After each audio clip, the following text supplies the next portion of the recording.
قلم، تورات، زبور، انجیل اور قرآن مجید، ان چاروں کو لیں تو اس میں کچھ مشترکہ تعلیمات ہیں،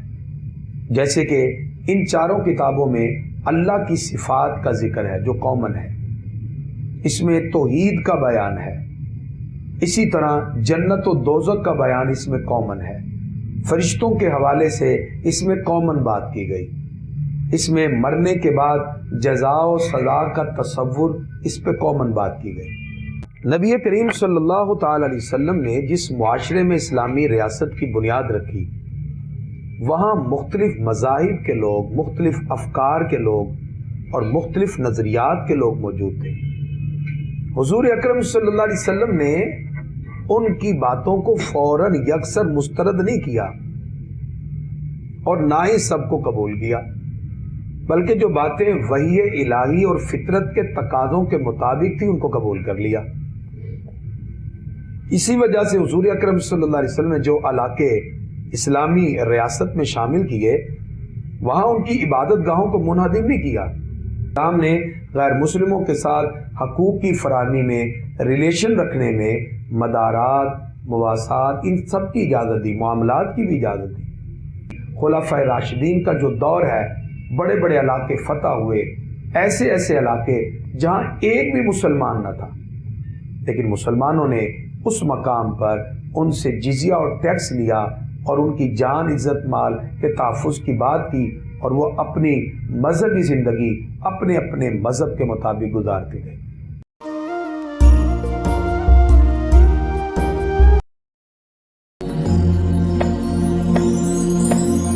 اسلام دوسرے مذاہب کے لوگوں کے ساتھ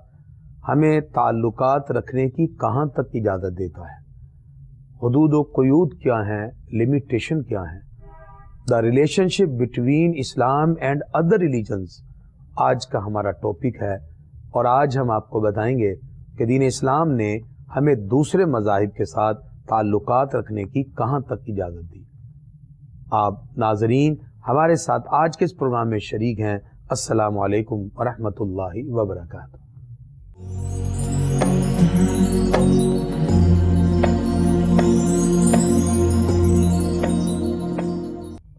دین اسلام دوسرے مذاہب کے ساتھ